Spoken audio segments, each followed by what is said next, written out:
ಅಖಂಡ ಕರ್ನಾಟಕ ರಾಜ್ಯ ರೈತ ಸಂಘದಲ್ಲಿ ಮತ್ತೆ ಭಿನ್ನಮತ ಕಿಡಿ ಹೊತ್ತುಕೊಂಡಿದೆ. ಸರ್ಕಾರಿ ನೌಕರರಲ್ಲಿದ್ದಾಗ ಕೋಟ್ಯಾಂತರ ರೂಪಾಯಿ ಆಸ್ತಿ ಸಂಪಾದಿಸಿ ಬಳಿಕ ಆಸ್ತಿ ರಕ್ಷಣೆಗೆ ರೈತ ಸಂಘಕ್ಕೆ ಸೇರಿಕೊಂಡಿರುವ ನಿವೃತ್ತ ನೌಕರ ಚಿಕ್ಕಣ್ಣ ವಿರುದ್ಧ ಗಂಭೀರ ಆರೋಪಗಳು ಕೇಳಿಬಂದಿವೆ.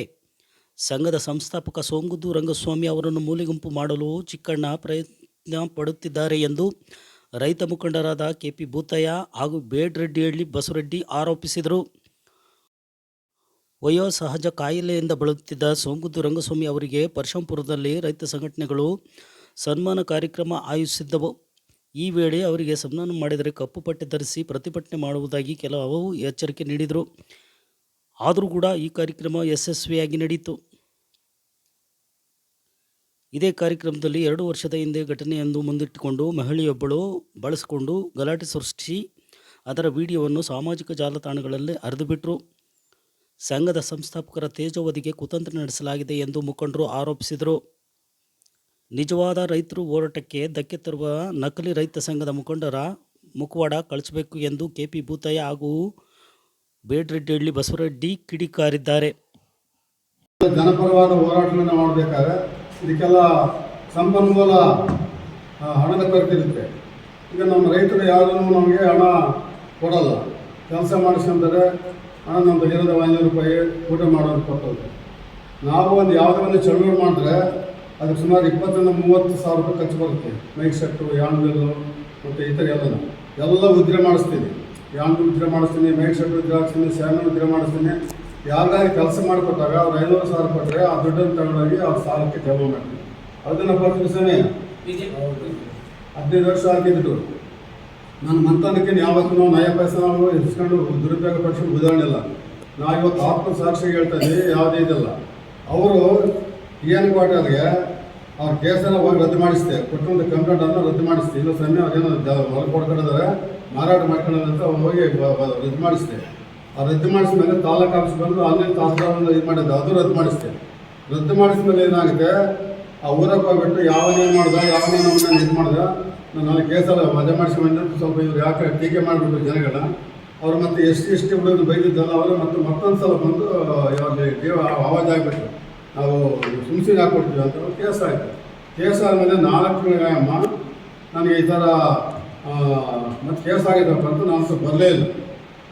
ಇದನ್ನು ಬಂಡವಾಳ ಮಾಡ್ಕೊಂಡು ನಾವು ರಂಗಸ್ವಾಮಿಗೆ ಒಂದು ಸನ್ಮಾನ ಮಾಡಬೇಕಂತ ಉದ್ದೇಶದಿಂದ ಹೋದರೆ ಆ ಸನ್ಮಾನ ಮಾಡಿದ ರಂಗಸ್ವಾಮಿ ಮೇಲೆ ಮತ್ತು ಅಖಂಡ ಕರ್ನಾಟಕ ರೈತ ಸಂಘ ಯಾರು ಹುಟ್ಟಾಗಿದ್ದ ರಂಗಸ್ವಾಮಿ ಅವರೇನೇ ಇದಕ್ಕೆಲ್ಲ ಕುತಂತ್ರ ಮಾಡಿಬಿಟ್ಟು ಸಭೆ ನಡಿಬಾರ್ದು, ನಾವು ಕಪ್ಪು ಬಟ್ಟೆ ಪ್ರದರ್ಶನ ಮಾಡ್ತೀನಿ ಅಂತ ಎಲ್ಲ ಸಲದ ಜನ ಎದುರಿಸ್ಬಿಟ್ಟು ಒಂದು ಬಯತ್ಕಾರ ಮಾಡಿ ಆ ಹೆಣ್ಮಗಳನ್ನ ಒಂದು ಚೂಬಿಡ್ತಾರೆ. ಹಂಗೆ ಅಂಥ ಒಂದು ಸೊಣತನ ಮಾಡಬಂದು 100 ಕೋಟಿ ರೂಪಾಯಿ ಹೊಡ್ಕೊಂಬಂದು ಇವತ್ತು ರೈತ ಸಂಘದ ಹೆಸರಿನಲ್ಲಿ ಇವತ್ತು ರೈತ ಸಂಘ ಸೇರ್ಕೊಂಡು ತನ್ನ ಆಸ್ತಿಯನ್ನು ಕಬಳಿಸಲಿಕ್ಕೆ, ರಾಷ್ಟ್ರ ಉಳಿಸ್ಕೊಳ್ಳಿಕ್ಕೆ ಇವತ್ತು ರೈತ ಸಂಘ ಸೇರ್ಕೊಂಡು ನಮ್ಮೆಲ್ಲ ಆರೋಪ ಮಾಡಬಂದು ಅವನ ಆತ್ಮಸಾಕ್ಷಿಯಾಗಿ ಎಷ್ಟು ಮಾಡಿದ್ದೀವಿ, ಎಷ್ಟು ದುಡಿದಿದ್ದೀವಿ, ಎಷ್ಟು ಭ್ರಷ್ಟಾಚಾರ ಮಾಡೋದನ್ನು ಒಂದು ಸ್ವಲ್ಪ ಅವಲೋಕನ ಮಾಡ್ಕೋಬೇಕು. ಇಂಥವೆಲ್ಲ ನನ್ನ ಮೇಲೆ ಮಾಡಿರ್ತಕ್ಕಂಥ ಆರೋಪ ಇದೆಲ್ಲ ನಿರಾಧಾರ, ಇದು ಸತ್ಯಕ್ಕೆ ದೂರವಾದದ್ದು. ಇಂಥ ಕೆಲಸ ನಾವು ಯಾವತ್ತೂ ಮಾಡಲ್ಲ. ಜನ ಕೊಟ್ಟ ದುಡ್ಡಿನಲ್ಲಿ ಜನ ಕೆಲಸ ಮಾಡಿಸಿದ್ದೀವಿ, ರೈತರು ಕೊಟ್ಟು ದುಡ್ಡು ಪಬ್ಲಿಸ್ ಕೊಟ್ಟು ಅವ್ರು ಕೆಲಸ ಮಾಡಿದ್ದೀವಿ. ಕೆಲಸ ಮಾಡೋದು ಒಂದು 500 ಸಾವಿರ ಕೊಟ್ಟರೆ 2 ಸಾವಿರ ಕೊಟ್ಟರೆ ಸಾಮಿನಲ್ಲಿ ಬಾಕಿ ತೀರಿಸ್ತೀವಿ, ಮತ್ತು ಯಾಣದಲ್ಲಿ ಸಾಲ ತೀರಿಸ್ತೀವಿ, ಮೈಸೆಟ್ಟಿನ ಸಾಲ ತೀರಿಸ್ತೀವಿ, ಕಾರ್ವಾಡಿ ಕೊಟ್ಟರೆ ಸಾಲ ತೀರಿಸ್ತೀವಿ. ಈಗ ನಾವು 40 ವರ್ಷಗಳ ಕಾಲ ಈ ರೈತ ಸಂಘ ಬಂದ ಮೇಲೆ ನಾವು ಕೆರೆ ನೀರನ್ನು ಕೆರೆಗೆ ಚೆಲ್ಲಿ ಜನರ ದುಡ್ಡಿನಿಂದ ವಸೂಲು ಮಾಡಿರ್ತಕ್ಕಂಥ ದುಡ್ಡನ್ನು ಜನಗೋಸ್ಕರ ಖರ್ಚು ಮಾಡ್ತೀವಿ, ಜನಗೋಸ್ಕರ ಹೋರಾಟ ಮಾಡ್ತೀವಿ. ಇವತ್ತು ಹೋರಾಟ ಮಾಡೋಕೆ ಹುಡುಗಾಟಿಗೆ ಆಗುತ್ತಾ? ಅಂದರೆ ಈಗ ಮಹಿಳೆಯಿಂದ ಆರೋಪ ಮಾಡಿಸಿರೋದು ನಿಮ್ಮ ಸಂಘಟನೆ? ನಮ್ಮ ಸಂಘಟನೆ ಅದು ಬಿಟ್ಟು ಆಕೆ ಸಂಬಂಧ ಇಲ್ಲ. ಇದು ಏನಂತ ಆರೋಪ ಮಾಡಿದ್ರು? ಏನಲ್ಲ ನಮ್ಮ 10 ಸಾವಿರ ರೂಪಾಯಿ ದುಡ್ಡಿಸ್ಕೊಂಡು ಕೆಲಸ ಮಾಡಿಕೊಟ್ಟಿಲ್ಲ ಅಂತ ಆರೋಪ ಮಾಡಿದ್ರು. ಅದು ಕೆಲಸ ಆಗಿದ್ದು ಒಂದು 3 ತಿಂಗಳಿಗೆ ಮತ್ತೆ ಇದಾಗಿದ್ದು, ರಿಪೀಟ್ ಆಗಿದ್ದು, ಅದು ಸಂಬಂಧ ಇಲ್ಲದಲ್ಲಿ ನಮ್ಮ ಹತ್ರ ಬಂದರೆ ಕೆಲಸ ಮಾಡಿಸಿದ್ವಿ, ಆ ಕೇಸ್ ರದ್ದು ಮಾಡಿಸಿದ್ವಿ. ನೀವು ದುಡ್ಡು ಇಸ್ಕೊಂಡು ಅಲ್ಲ, ಕೆಲಸ ಮಾಡ್ಕೊಡ್ತೀನಿ ಅಂತ ದುಡ್ಡು ಇಸ್ಕೊಂಡಿದ್ದೀರಾ? ಕೆಲಸ ಮಾಡ್ಕೊಡ್ತೀನಿ ದುಡ್ಡು ಇಸ್ಕೊಂಡಿದ್ದೀರಿ ನೀವು ಮಳೆ ಇದ್ದಾಗ? ಕೆಲಸ ಮಾಡಿಸ್ಕೊಂಡು ನೀವು ದುಡ್ಡು ಇಸ್ಕೊಂಡಿದ್ದೀರಾ? ದುಡ್ಡು ಅದನ್ನು ನಮ್ಗೆ ಬಸ್ ಚಾರ್ಜ್ಗೆ ಊಟಕ್ಕೆ ಕೊಟ್ಟಿರೋ ದುಡ್ಡು ಅವು 50 ಕೊಟ್ಟು ನಮ್ಮ ಕೇಳಲ್ಲ ಅಣ್ಣ ಒಳ್ಳೆ ಕೆಲಸ ಅದು ತಗೊಳ್ಳೋಣ ಅಂತ. ಆ ದುಡ್ಡಲ್ಲಿ ನಾವು ಗ್ರಾಮೀಣ ಹಾಕ್ಸೋದು ನಿಮಗೆ ಮತ್ತೆ ಸೊಳ್ಳೆ ಮನೆ ಮಾಡಿಸೋದು 27 ತಾರೀಕು ಇವರಿಂದ 20 ಸಾವಿರ ರೂಪಾಯಿ ಸಾಲ ಆಗಿದೆ. ಈಗ ನಾವು ಅನೇಕ ಪ್ರತಿ ಏನಂತ ಹೇಳ್ಕೊಟ್ಟಿದ್ರು ನಿಮಗೆ? ಆ, ಆ 10,000 ರೂಪಾಯಿ ದುಡ್ಡನ್ನ ಏನಂತ ಹೇಳ್ಕೊಟ್ಟಿದ್ರು ನಿಮಗೆ? ಖರ್ಚಿಗೆ ಅಂತ ಈಗ ಸಂಘಟನೆ ಖರ್ಚಿಗೆ. ಯಾವುದೇ ರೈತ ಮುಖಂಡರ ಹತ್ರ ಬಂದರೂ ಕೂಡ ಅದು ಅವ್ರ ವೈಯಕ್ತಿಕ ಕೆಲಸ ಆಗಿರೋದ್ರಿಂದ ಆ ರೈತರೇ ಆ ಖರ್ಚನ್ನು ಬಯಸಬೇಕು. ನಮ್ಮಲ್ಲಿ ಏನು ರಾಜ್ಯ ಸಮಿತಿಯಲ್ಲಿ ಸಿಸ್ಟಮ್ ಮಾಡಿದ್ದಾರೆ ಅಂದರೆ ಸ್ವರಂತ ಕಾರ್ಯಕರ್ತರಿಗೂ ಮುಖಂಡರಿಗೆ ಈ ಜಿಲ್ಲೆಗೆ ಇರಲಿಲ್ಲ.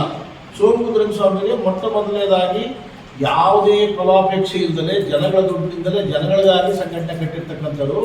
ಇವತ್ತು ಅವರು ಇದು ಕಾಯಿಲೆ ಆಗಿಬಿಟ್ಟು ಅವ್ರ ಆರೋಗ್ಯ ಸ್ಥಿತಿ ಹದಗೆಟ್ಟಿರೋದ್ರಿಂದ ನಮ್ಮನ್ನು ಕರೆದು ಪರಶಾಪುರದಲ್ಲಿ ಈಗೆಲ್ಲ ನಮ್ಮ ಕಾರ್ಯಕರ್ತರಿದ್ದಾರೆ, ಅವ್ರಿಗೆ ಈಗ ದಿಕ್ಕಿಲ್ದಂಗೆ ಆಗೈತೆ, ನಾನು ಹಿಂಗೆ ಆಗಿಬಿಟ್ಟೆ, ಅದರಿಂದ ನಿಮ್ಮ ಜೊತೆಗೆ ಒಡನಾಟಕ್ಕೆ ಸೇರಿಸ್ತೀನಿ, ಅಲ್ಲೊಂದು ಸಭೆ ಮಾಡೋಣ ಅಂದಾಗ ನಾವು ಗೌರವಪೂರ್ವಕವಾಗಿ ಆ ಯಜಮಾನರಿಗೆ ಏನು ಸಲ್ಲಬೇಕು ರೈತ ಸಂಘದಿಂದ, ನೀವು ಹಿರಿಯರು, ನಮಗೆ ಎಲ್ಲ ಗುರುಗಳು, ಅದರಿಂದ ನಿಮ್ಗೆ ಸನ್ಮಾನ ಮಾಡ್ತೀವಿ ಅಂತೇಳಿ ನಾವು ಅಲ್ಲಿ ಮಾಡಿದ್ವಿ.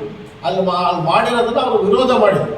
ಮತ್ತು ಇನ್ನೊಂದು ನಾವು ಯಾತಕ್ಕೆ ಪರಶಾಪುರ ಆಯ್ಕೆ ಮಾಡ್ಕೊಂಡ್ವಿ ಅಂತಂದರೆ, ಇವರು ರಾಗಿ ದುಡ್ಡು ಹೊಡೆದ ಲಕ್ಷಾಂತರ ರೂಪಾಯಿ ಅಂತೇಳಿ ಈಗ ಯಾರು ಪ್ರಚೋದನೆ ಮಾಡಿ ಹೆಣ್ಮಗಳು ಬಿಟ್ಟಿದ್ದಾರೆ ಅವರೇ ಇವ್ರ ಮೇಲೆ ಆಪಾದನೆ ಮಾಡಿದರು. ಸೋಮುದ್ರಂಗ ಸ್ವಾಮಿ ಮೇಲೆ ದುಡ್ಡು ಹೊಡೆದಿದ್ದಾರೆ ಅಂತ. ನಾನು ಕಂಡಂಗೆ 40 ವರ್ಷದ ಒಂದು ಇತಿಹಾಸ ರೈತ ಸಂಘಟನೆಯಲ್ಲಿ ಆ ಮನುಷ್ಯ ಎಂದೂ ಕೂಡ 1 ರೂಪಾಯಿನೂ ಕೂಡ ಲೋಪ ಮಾಡಿದಂಥ ಒಂದು ಉದಾಹರಣೆ ಇಲ್ಲ ನಾನು ಕಂಡಂತ ಒಂದು ರಂಗಸ್ವಾಮಿ. ಆದರೆ ಇವರೇ ದುಡ್ಡು ಹೊಡ್ಕೊಂಡು ಬಂದಿರೋರು, ಬೇರೆ ಬೇರೆ ಕಡೆಯಿಂದ ಸರ್ಕಾರಿ ನೌಕರಿಗಳಾಗಿ ಏನೇನೋ ಮಾಡ್ಕೊಂಡು ಹೊಡ್ಕೊಂಡ್ಬಂದು ಅಲ್ಲೆಲ್ಲ ಜಮೀನು ಮಾಡಿದ್ದಾರೆ ಅಂತ ಎಲ್ಲ ಹೇಳ್ತಾ ಇದ್ದಾರೆ. ಅದನ್ನು ಮುಚ್ಚಾಕಕ್ಕೆ ಇಂಥದ್ದು ಸರಿ ಇರಲ್ಲ ಅಂತೇಳಿ ಇಂಥದ್ದೆಲ್ಲ ದೂರ ಇಡೋದಕ್ಕೆ ರಂಗಸ್ವಾಮಿ ಮೇಲೆ ಆರೋಪ ಮಾಡಿ ಆ ರೈತ ಸಂಘಟನೆ ಅವ್ರ ಕೈ ತಗೊಳ್ಳೋಕ್ಕೆ ಇದು ಒಂದು ಸಂಚು ಮಾಡಿ ಇವತ್ತು ಅಲ್ಲಿಗೆ ರಂಗಸ್ವಾಮಿ ಬಂದರೆ ನಮ್ದೆಲ್ಲ ಗುಟ್ಟು ಬಯಲಾಗುತ್ತೆ ಅಂತೇಳಿ ಈ ಭೂತಾಯಿ ಮೇಲೆ ಆರೋಪ ಮಾಡಿರ್ತಕ್ಕಂಥದ್ದು ಅಂತ ನಮ್ಮ ಕಣ್ಣಿಗೆ ಕಾಣಿಸ್ತದೆ. ಬರೋದ ಕೇಳೋದಾಗಿದೆ 2-3 ವರ್ಷದ ಕೆಳಗೆ ಕೇಳ್ಬೋದಾಗಿತ್ತು. ಒಂದು ಅವ್ರ ಮನೆ ಐತೆ, ಮಠ ಐತೆ, ಎಲ್ಲ ಐತೆ. ಇವತ್ತೇ ಸಭೆ ಈ ಘಟನೆ 10,000 ಘಟನೆ ಯಾವತ್ತಾಗಿದ್ದು? ಮಹಿಳೆಗೆ ಯಾವ್ದು ಕೆಲಸ ಮಾಡಿಕೊಟ್ಟಿದ್ದು? ಮಹಿಳೆಗೆ ಕೆಲಸ ಎಷ್ಟು ವರ್ಷದ ಮಾಡಿಕೊಟ್ಟಿದ್ರಿ ನೀವು? 2 ವರ್ಷ 2 ವರ್ಷದ ಘಟನೆ. ಈಗ ಸೋಮುದ್ರ ರಂಗಸ್ವಾಮಿಗೆ ನೀವು ಯಾವ ಪರಶುರಾಮರ ಸನ್ಮಾನ ಮಾಡಕ್ಕಿದ್ರೆ ಇದು ಇಟ್ಕೊಂಡೈತೆ. ಅವರು ಈ ಸಭೆ ನಡೀಕೊಡ್ದು ನಾವು ತಪ್ಪುವಾದ ಪ್ರದರ್ಶನ ಮಾಡ್ತೀವಿ ಅಂತ ಹೇಳಿ ಧಮಕಿ ಹಾಕಿದ್ರು. ಆದ್ರೆ ನಾವೇನು ಕೇರ್ ಮಾಡಲಿಲ್ಲ. ಮಾಡೋ ಸ್ವಾತಂತ್ರ್ಯ ಐತೆ, ಎಲ್ಲರೂ ಇದೆ, ಬೇಕಾದ